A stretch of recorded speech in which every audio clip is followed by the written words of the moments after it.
Bonjour et bienvenue sur la chaîne Octobre de Mer 2020 et ainsi que sur le groupe WhatsApp Octobre de Mer 2020.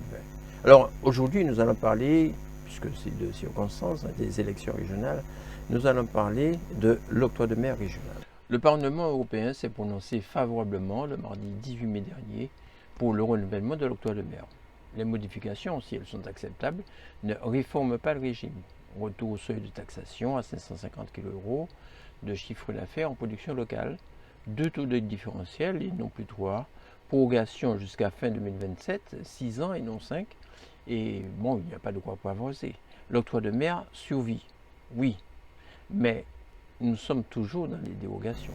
Les élections, c'est déjà le 20 et 27, les 20 et 27 juin prochain, c'est le mois prochain. Et les candidats affûtent leur liste afin de présenter les meilleurs profils au suffrage des électeurs. Les projets, promesses et autres palinodies seront au rendez-vous. Nous entendrons de beaux parleurs et recevrons des professions de foi qui ne nous feront rêver que le temps de la campagne.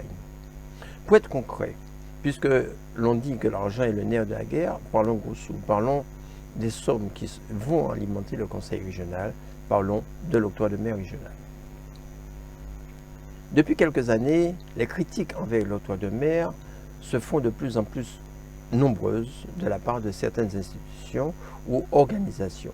Les plus récentes sont celles de l'autorité de la concurrence en juillet 2019, le rapport de la Fondation pour les études et recherches sur le développement international, le fameux rapport FERDI, en mars 2020, ainsi que le rapport de la Chambre régionale des comptes, la CRC, en octobre 2020.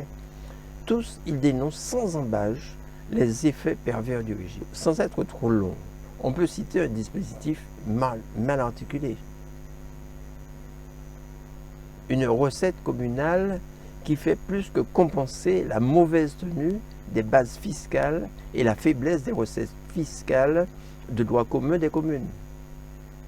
Une logique non discernable, un faux marché unique antillais, une gestion opaque du dispositif fiscal, une évaluation non rigoureuse, des pratiques de contournement, un défaut de statistiques, des surcoûts allégués sur des bases de déclaration non étayées, un régime d'exonération peu lié à l'intérêt général, un facteur de hausse des prix, initialement conçu pour protéger la production locale, n'est plus nécessairement adapté à cet objectif. Enfin, une réforme inéluctable et justifiée, et j'en passe, et des meilleurs. Face à ces attaques en règle, nos élus se défendent bec et ongles pour préserver le régime actuel de l'octroi de mer. Dernier baroud d'honneur, c'était lors d'une conférence entre les collectivités et régions d'outre-mer le 9 février dernier. Sous l'autorité d'Alfred Marie-Jeanne, président de la collectivité territoriale de la Martinique, Guy Losbar et Marie-Luce Manchard, respectivement premier vice-président et deuxième vice-présidente du conseil régional de la Guadeloupe, ont affirmé qu'ils refusent, et je cite, qu'ils refusent toute modification de l'octroi de mer qui mettrait en péril le soutien aux productions de leur territoire et remettrait en cause l'article 349 du TFUE, le traité de fonctionnement de l'Union européenne. Fin de citation. Le même jour, les participants qui représentaient la Martinique, la Guadeloupe, la Réunion, la Guyane et Mayotte ont adressé un courrier au Premier ministre en attirant son attention, je cite, sur la nécessité que la France se mobilise de toute urgence auprès de la Commission européenne pour la convaincre de renoncer à toute modification de ce régime qui serait préjudiciable aux intérêts des régions d'outre-mer. Est-ce à dire que les remarques, propositions, suggestions, améliorations et autres recommandations qui ont été exposées dans les rapports évoqués ci-dessus seraient nulles et non avenues? Déjà en juin 2020, les présidents des assemblées majeures de la Guadeloupe, les sénateurs et députés, les présidents de PCI et les comités d'agglo, et celui de l'association des MPI, les moyennes et petites industries, avaient co-signé un plaidoyer pour le maintien de l'octroi de mer. Et pourtant, bon nombre d'acteurs économiques, de responsables administratifs et d'élus reconnaissent les effets pervers de l'octroi de mer. Cependant, personne n'ose affronter la réalité. Et réunir autour d'une table tous les protagonistes pour mettre à plat le système et corriger les distorsions. Il devient donc urgent de mettre à plat le régime et que chacun s'exprime afin que l'on trouve le plus petit avantage commun. Certes, les intérêts de l'importateur ne sont pas ceux du producteur local. Les recettes espérées par le maire sont faites à partir du renchérissement des produits de la ménagère. La complexité des nomenclatures douanières met mal à l'aise l'orthodoxie comptable. La double fiscalisation d'un produit TVA sur octroi de mer est à l'encontre de la logique fiscale, etc., etc. Ne pouvons-nous pas réfléchir tous ensemble pour faire un toilettage de cet impôt aux portes de la mer qui date de Colbert? C'est avec fierté que l'on annonce une date de 1670. Mais justement, pourquoi ne pas profiter du court délai qui nous est donné par la Commission européenne pour en faire un sérieux lifting? Je parle de court délai parce que la loi du 29 juin 2015, traduisant dans le droit français la décision de la Commission en date du 17 décembre 2014, prorogeait le régime de l'octroi de mer jusqu'au 31 décembre 2020. Le 16 novembre 2020, cette nouvelle décision de la Commission européenne a prorogé le régime en l'état jusqu'au 30 juin 2021. Pas de loi française sur ce point. La Commission européenne avait fait en mars 2021 une proposition de décision visant à proroger jusqu'au 31 décembre 2021 le dispositif. Le Parlement a adopté donc le 18 mai cette mesure par 385 voix pour, 5 contre et 5 abstentions. Ceci dit, le parcours est encore long, car il faudra que le texte soit validé par le Conseil européen, puis voté par le Parlement français, avant la fin du second semestre 2021. La proposition adoptée en mars 2021 vise à relever le seuil d'assujettissement à 700 kg €, à compléter la liste des différentiels de 90 nouvelles codifications et reconduire le régime jusqu'à fin 2027. Ceci dit, le parcours est encore long, car il faudra que le texte soit validé par le Conseil européen, puis voté par le Parlement français avant la fin du second semestre 2021. Alors, que peut faire chacun d'entre nous? Tout en restant dans le cadre constitutionnel actuel, tout un chacun peut agir pour améliorer la situation. Il y a lieu d'envisager des actions individuelles, puis des modifications fonctionnelles, et des changements de pratiques communales et enfin des évolutions institutionnelles. Alors, concernant les actions individuelles, elles pourraient être de deux ordres. Tout d'abord, donner la préférence aux produits et productions locales. C'est vrai qu'elles sont légèrement plus chères qu'un produit importé, mais il faut avoir conscience que c'est derrière tout achat de biens ou d'aliments fabriqués localement. Il y a un parent, un voisin, une connaissance qui est embauché pour sa fabrication. Cela pourrait être encouragé par une vaste campagne de communication initiée et financée par les collectivités régionales ou territoriales à travers la presse locale, les lieux de commercialisation et de consommation. Trouvez-vous normal que quand vous allez dans un restaurant, on vous impose de l'eau gazeuse italienne ou une bière hollandaise, car ils n'ont pas de Capes ou de Matouba ou même de Didier, ni de Corsair, de Lorraine ou de Guada? Il est temps que les restaurateurs, les supermarchés et les bazars proposent des articles locaux. On importe des objets en coco, en bambou, en bois, en coquillage, etc., etc. Ces objets pourraient être aisément réalisés ici. Il faudrait que le Conseil régional mette en place une direction en charge de la promotion de la production locale. Cette structure devrait fonctionner avec la Chambre de commerce et d'industrie, la Chambre d'agriculture et la Chambre des métiers et de l'artisanat. Trop d'articles viennent d'Asie du Sud-Est. Il est vrai, il y a un vrai travail de sensibilisation à faire à travers les bazars chinois et autres.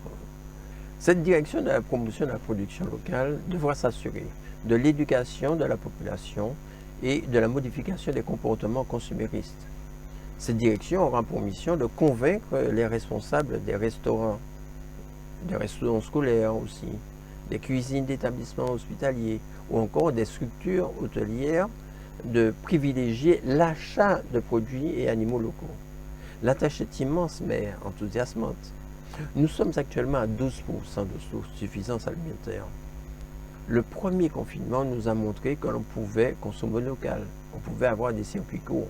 Il faut que chacun y mette du sien pour décupler ses achats de produits locaux. La modification institutionnelle,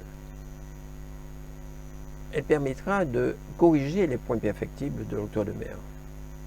Quand bien même certains élus revendiquent haut et fort que l'octroi de mer est le seul pouvoir fiscal qu'il leur reste, force est de constater que la multitude des taux d'octroi de mer apporte plus de confusion que de réelle lisibilité sur la politique de développement du pays.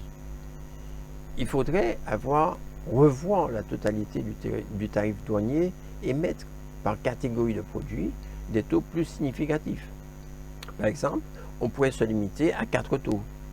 Le taux 0 pour les produits de très grande consommation, le taux réduit pour les produits concourant au développement économique, culturel, scientifique, sanitaire et social, un taux normal pour la quasi-totalité des produits importés, mais aussi pour les produits fabriqués en Guadeloupe, et un taux majoré pour les articles non indispensables ou réglementaires, les alcools, les tabacs, les armes, etc. Les changements de pratiques communales sont nécessaires, voire indispensables. Alors que nous sommes en plein conflit des collectivités, on voit que la gabegie des édiles dans le passé nous a mis dans une situation, actuellement, une situation sociale tendue. Pris de bonne volonté pour réduire le chômage dans leur commune, bon nombre de maires avaient recruté du personnel qui demande aujourd'hui, à juste titre, une titularisation. Une mairie ne peut pas elle seule jouer le rôle d'amortisseur social sur son territoire. La récente augmentation de la dotation globale de fonctionnement, la DGF, elle ne suffira pas à combler les déficits communaux. La manne de l'octroi de mer risque de ne pas être éternelle. Par ailleurs, certains édiles étaient peu regardants sur l'insuffisance des recettes fiscales. Combien de maires expliquaient l'utilité de la nécessité de prélever l'impôt sur tous les habitants de leur commune, et pas seulement sur certains résidents ou professionnels? La révision des matrices cadastrales, l'application de tout l'arsenal juridique possible et disponible, la généralisation de la taxe de séjour, la tarification des services ou prestations municipales, la facturation d'utilisation d'espaces municipaux, l'optimisation des EPCI, des communautés d'agglo et bien d'autres devraient être appliquées sans crainte ni remords à tous les citoyens. À cet égard, je peux vous recommander la lecture de cet ouvrage, L'octroi de mer, l'ultime réforme, que j'ai publié aux éditions L'Harmattan et que vous pouvez consulter avec intérêt, où je liste l'ensemble des dispositifs qui sont à la disposition des édiles de nos territoires. Les évolutions institutionnelles pourront apporter à plus long terme des ressources compatibles avec la réglementation européenne. Nous sommes, depuis 1992, régulièrement dans un système dérogatoire. Cela veut dire que, d'un côté, l'Europe tolère une taxe d'importation qui ne dit pas son nom, oui, il faut le reconnaître, et de l'autre, le Conseil, dans l'article 349 du TFUE, arrête des mesures visant en particulier à fixer les conditions, je cite, à fixer les conditions de l'application des traités à ces régions, y compris les politiques communes. Les politiques douanières, commerciales et fiscales notamment sont concernées. On ne peut donc pas rester éternellement dans l'incertitude de renouvellement ou non de la dérogation de l'octroi de mer. Une réelle réflexion doit être lancée. Nos prochains élus régionaux seront, entre autres, ceux qui participeront aux modifications institutionnelles. Comme l'écrivait Ali Morin dans la lettre du Centre de recherche en économie et droit et du développement insulaire, le Crédit, je le cite, un compromis acceptable réside pour notre part dans la reconfiguration du dispositif de l'imposition indirecte dans les départements et régions d'outre-mer, avec l'octroi de mer comme outil d'une politique régionale de croissance endogène, conçue en concertation, s'inscrivant dans une logique de développement territorial équilibré. Tout est dit. Alors, parlons de l'octroi de mer à 5%, l'octroi de mer régional à 5%. Il y a quelques semaines, le Conseil régional de la Guadeloupe a voté son budget primitif. Celui-ci engagera les élus de la nouvelle mandature. L'octroi de mer régional, l'OMR, représente grosso modo 90 millions sur les 822 millions du budget régional. Bien qu'un contrat de convergence ait été signé le 31 décembre 2018, et malgré l'avis favorable du Comité économique et social environnemental régional, le CESER, les élus régionaux de la Guadeloupe n'ont pas porté le taux plafond de l'OMR à 5%. Il est à craindre que des élus régionaux soient tentés de relever ce taux, ce qui aura pour conséquence inéluctable le relèvement du prix de tous les produits que nous consommons, y compris les produits alimentaires de grande consommation. Chaque électeur, en son âme et conscience, fera le choix de son matraquage fiscal, de le secret de son isoloir. Alors vous me posez la question, quel avenir pour l'octroi de mer? N'en déplaise aux turiféraires de toutes sortes, il faut des recettes pour les collectivités régionales. Mais certains s'étonnent de l'utilisation qui est parfois faite des deniers publics dans des domaines qui ne sont pas les leurs. C'est vrai, la loi Notré, nouvelle organisation territoriale de la République, peut donner lieu à une large interprétation. Mais il y a parfois des dérives. Une plus grande orthodoxie financière serait de bonne loi.